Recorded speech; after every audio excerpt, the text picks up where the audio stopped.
Química Berta Guadalupe Rodríguez, Secretaria General de la UNAM. Doctora Pedro Medina, de la Facultad de Ciencias Políticas y Sociales de la UNAM. Doctor Salvador del Toro, director de la revista APAUNAM, Comité Ejecutivo General de la APAUNAM, Comité Ampliado de la APAUNAM, sobreviviente del Holocausto, señor Pedrix Steiner, cuerpo diplomático, profesores, miembros de la comunidad judía, estudiantes, señoras y señores, muy buenos días. A lo largo de la historia se han destacado académicos, líderes de políticos, hombres y mujeres altruistas que alrededor del mundo y en diferentes campos de trabajo han reconocido la importancia de la educación como una herramienta para cambiar la situación de un país.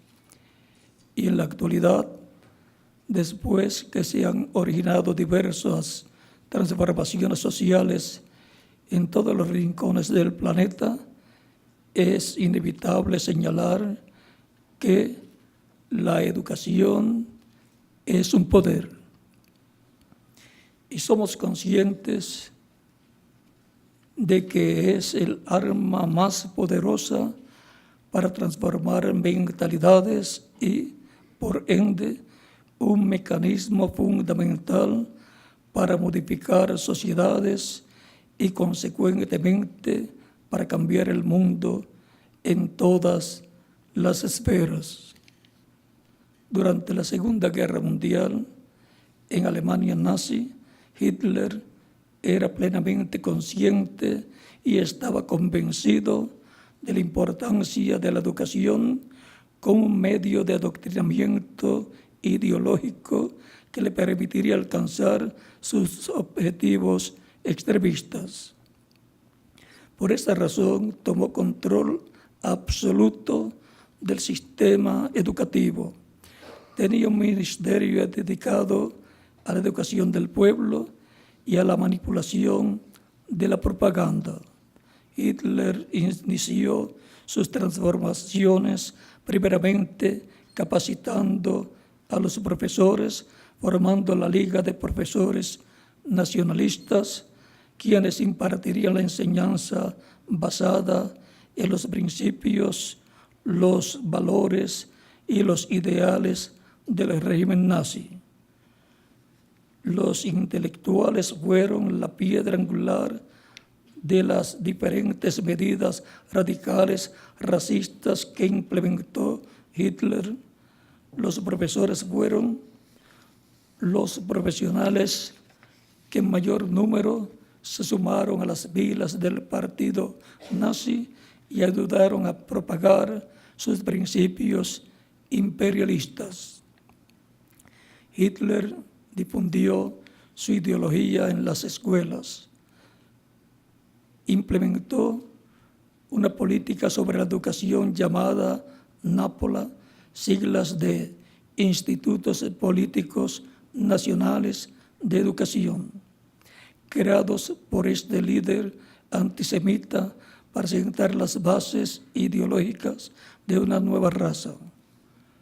Como parte de la reforma a los programas de estudio, fueron puestos en circulación textos educativos con contenido totalmente racista, antisemita y militar, en los que se enseñaba la obediencia ciega al régimen nazi, la admiración e idolatría hacia Hitler, mostrando a los judíos como una raza inferior, bastarda, parásitos que contaminaban y amenazaban la estabilidad económica y política de Alemania, pero ante todo la pureza de la raza aria.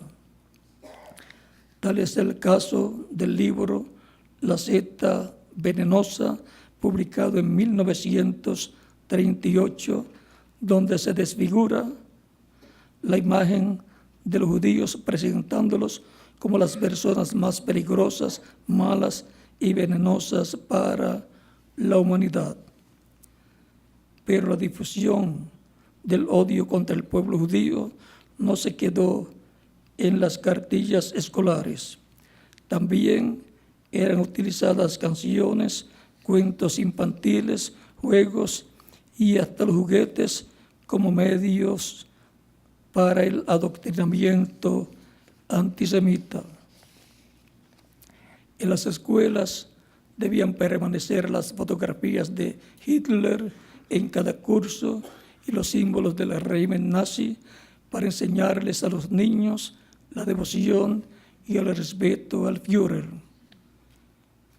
Con un innegable fin racista y discriminatorio, se usaron diferentes mecanismos creativos acordes a las diferentes materias impartidas en las escuelas y universidades. En geografía les enseñaban que por la superioridad de la raza aria tenían que prepararse para dominar el mundo y expandir su territorio o espacio vital, ya que necesitaba más tierra y más alimento para su población, y para esto tenían que conquistar otros pueblos. Este proceder del político evidencia la premeditación y planeación de la guerra, del despojo, del desplazamiento y el crimen contra los ciudadanos de otros pueblos, lo que constituye para el derecho penal internacional un crimen de agresión configurado a partir de la premeditación para alterar la paz y atentar contra la seguridad interior de un Estado soberano. En historia se les aplicaba a los estudiantes, que habían perdido la Primera Guerra Mundial por causa de los judíos y su deslealtad con Alemania. También los culpaban de los problemas económicos de la posguerra y utilizaron hasta las matemáticas para introyectar en los niños y jóvenes pensamientos racistas. Todo lo antes expuesto nos muestra claramente que se puede educar para la guerra o educar para la paz. Hitler utilizó la educación para preparar una generación racista. Niños y jóvenes que perdieron el respeto por la dignidad humana, mentalizados para la guerra con el fin de defender los ideales nacionalistas. Definitivamente, la educación es un poder. Y con el poder de la educación se forman abogados, médicos, ingenieros, maestros, entre otras profesiones. Sin embargo, debemos usar el poder de la educación para alcanzar la paz. Debemos aunar esfuerzos para formar personas pacíficas, tolerantes, respetuosas de sus semejantes y de las diferencias, de las singularidades que dotan de identidad a todo ser humano.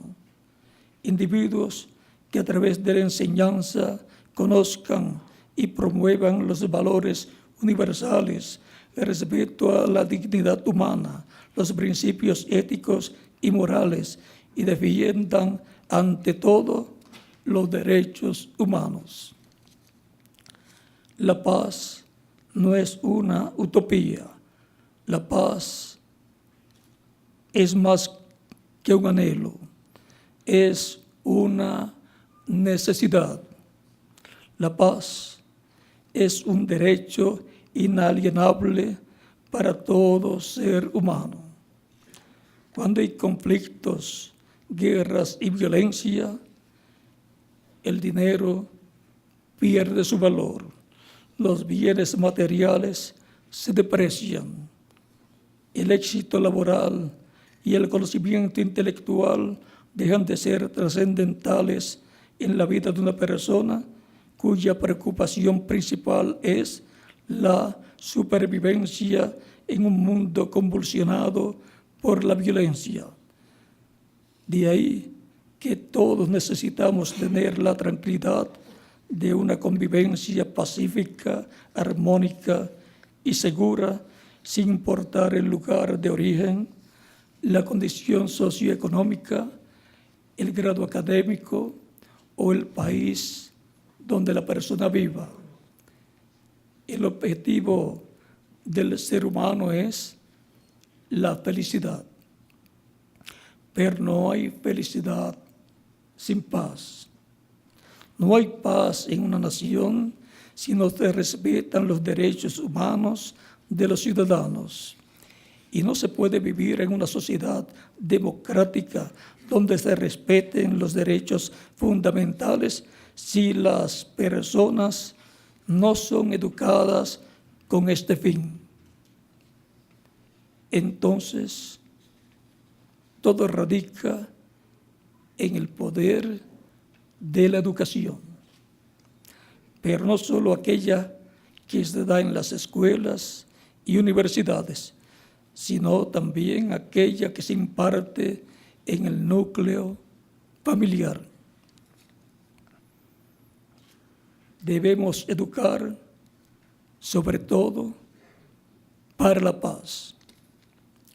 La educación para la paz requiere 4 actores principales: la persona, los padres de familia, los profesores y los gobernantes.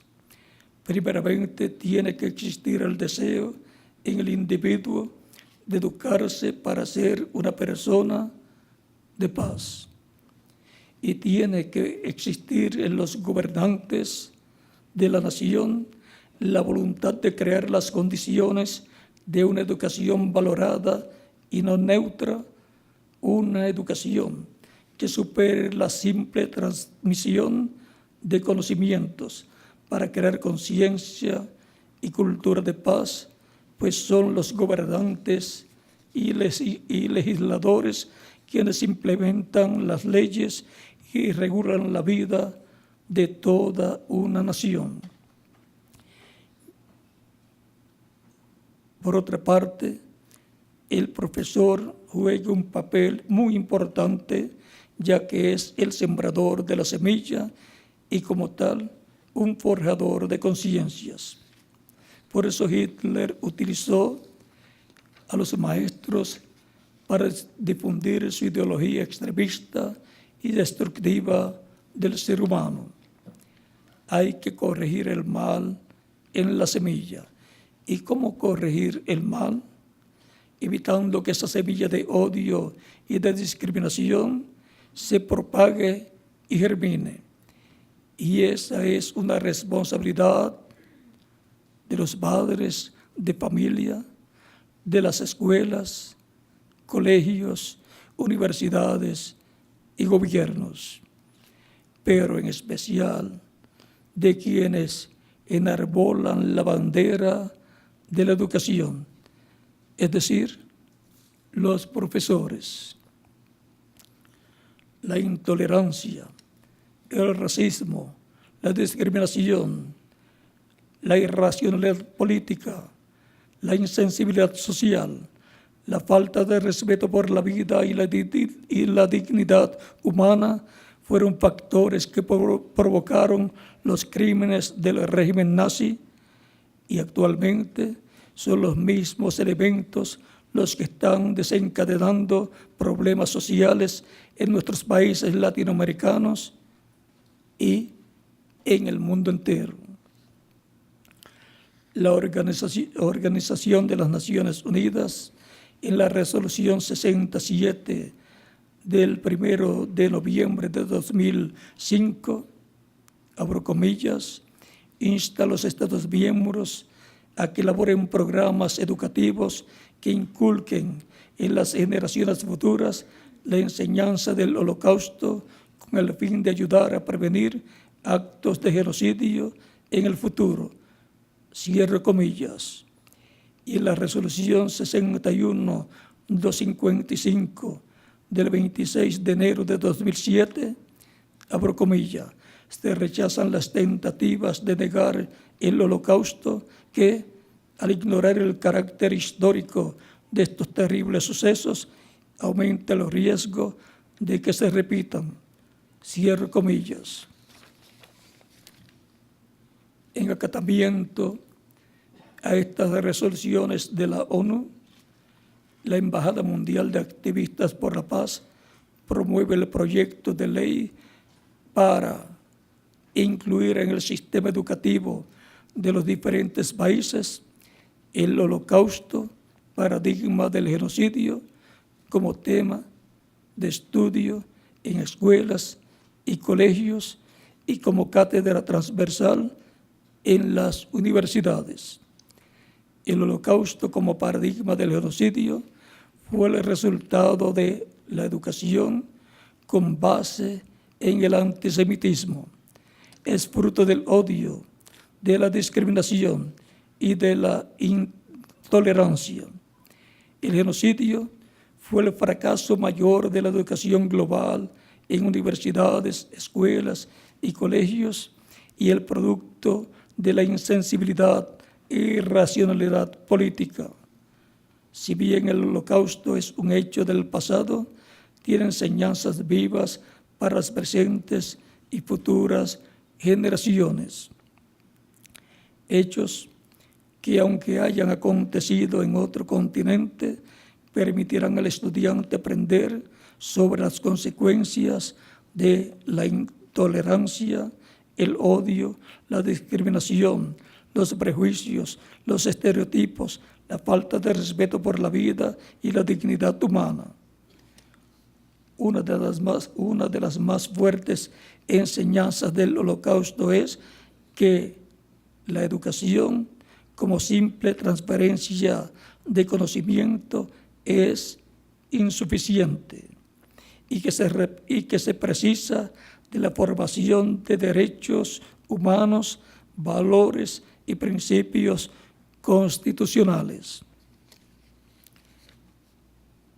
Es en los centros educativos, ya sea en escuelas, colegios o universidades, donde se genera la transformación de una sociedad discriminadora, excluyente, intolerante e inflexible e insensible en una sociedad inclusiva, respetuosa de las diferencias, que aplique los principios de igualdad y de justicia social y promueva, enseñe y practique la defensa de los derechos fundamentales del ser humano.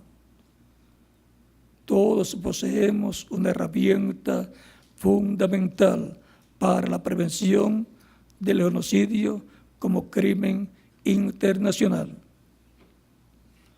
la educación. La educación centrada en valores humanos, en principios constitucionales. La educación basada en el respeto a las diferencias y a la autonomía de los pueblos, donde la diversidad cultural y religiosa, así como la confrontación de intereses disímiles, nos permite abrigar la esperanza de una convivencia armónica y pacífica. Razón le asistió a Nelson Mandela cuando afirmó: la educación es el arma más poderosa que puedes usar para cambiar al mundo. Muchas gracias.